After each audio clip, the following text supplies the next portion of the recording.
Yo, what's going on, guys? Clutch back again with another video for you guys. Sorry I haven't been around recently. I've had a lot of personal stuff going on. I had some injuries, things like that, stuff to do with my disability, if some of you guys know about it. But it did just make it a lot harder for me to upload on YouTube. And also, I just kind of needed a bit of a break, a bit of a time away from it. But I am very excited to be back. I'm going to be back uploading every single day. So, you know, if you do want any of this kind of content, obviously hit that sub button.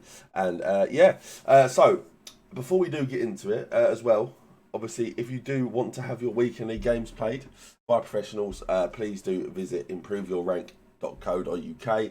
It's a company owned by me and fellow YouTuber Jamboo, where we play your weekend league games, get you those top rewards. You can have them played on stream by me, Jamboo, anyone. So yeah, if you are interested, go down to the description.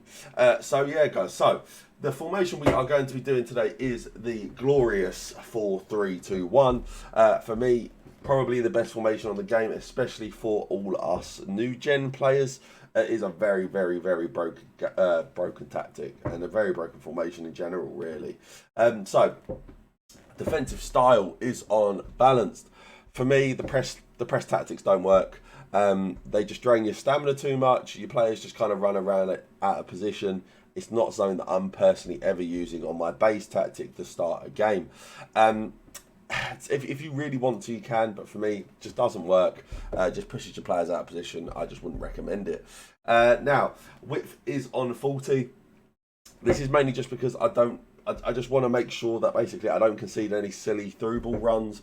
If you know how the new gen game plays, especially the 4-3-2-1, it's a lot of just little passes from side to side, and I just don't want to concede any silly goals. So I'm just going to try and close up that defense and make sure we don't have any gaps to just give someone a free goal. It's too easy to score anyway. We don't need to be giving free goals away. Now, depth is on 50. Now this is basically just to make sure again that we're just not too high up, not giving us too many gaps in behind. But also, we don't want to be too far back where we can't press the ball manually. We can't try and win the ball. And again, we don't want to give our opponents too much control over the pitch. So again, 50 depth is for that. So, as well, on build-up play, it is just balanced.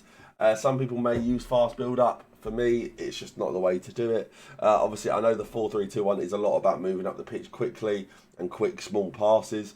But for me, fast build-up just basically removes a lot of the organisation that you get when playing a formation. It moves your players here, there and everywhere. It is all literally just about running up the pitch, and there isn't really much thought to it.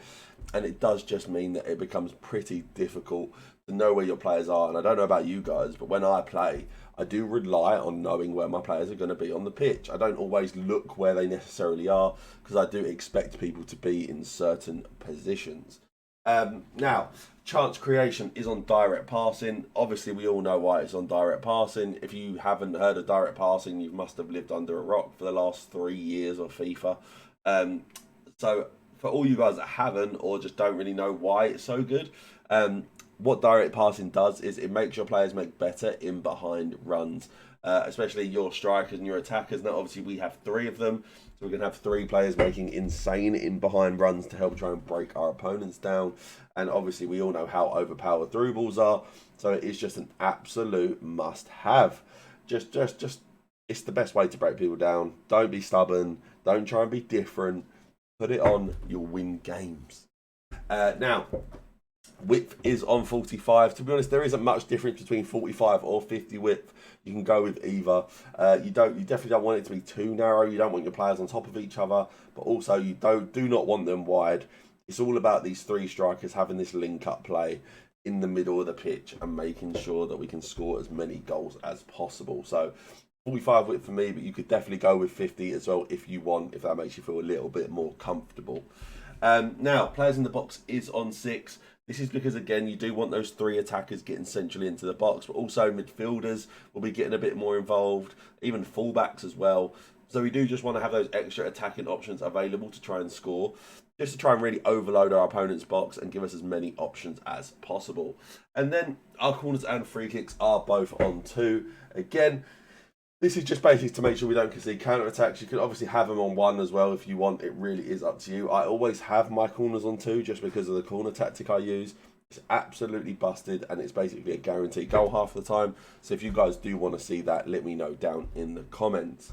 So yeah, this is how I do have the players laid out. As you can see, I've just got a load of loan players in at the minute. I haven't obviously been playing my own account as much because I've been playing all of you beautiful people's accounts.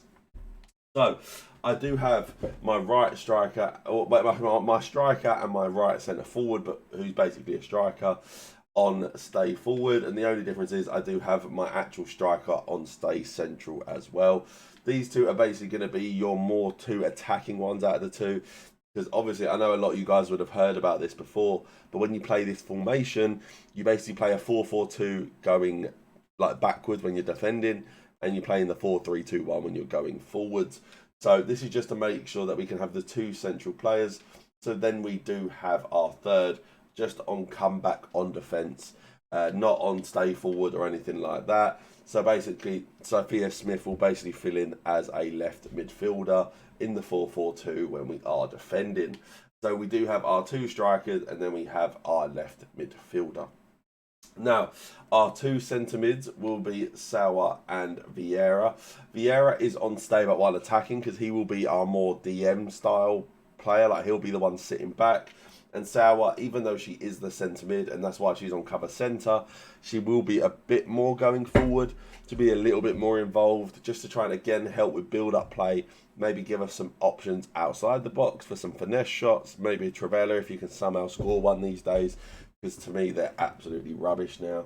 But finesses are still absolutely busted. So these will be our 2 centre mids, just simply one on stay but one attacking cover centre and the other just on cover centre. And then we do have our quote unquote right mid when we are defending. It is Georgie Best. So we do have him on getting to the box for cross cover wing. So again, he will play like an aggressive right-sided player. And also it does mean when we are going forward, he will commit forward and try and help score goals. That's why I have a more attacking style player there and also a quicker player. So he'll play like the winger when we're defending to help defend, but also bomb on going forward and give us some great extra attacking options. I do have both of my centre-backs simply on default instructions, same with my goalie. And then I do have my right-back on stay-back while attacking overlap. This is because, obviously, I do have George Best bombing forward. I have Ronaldinho playing as a central sider. So that means we don't have a lot of cover on the right side of our defence. So I do have him on stay-back. But also, I do still want him to overlap if we do choose to manually commit him forward. I want him to make the right style of runs. And then we do have Karchow, which is simply on overlap. This is because, again, our left side is a bit more defensive. So we do want that player bombing forward and helping attack. And also with her traits, she's going to be absolutely unreal. So I definitely do recommend having a very good left back that can go forward when you are playing this formation. So yeah, guys, hopefully you guys did enjoy this video. Please smash that like button. Let me know you're enjoying the videos and you want to see me back. And I will see you guys next time. Peace.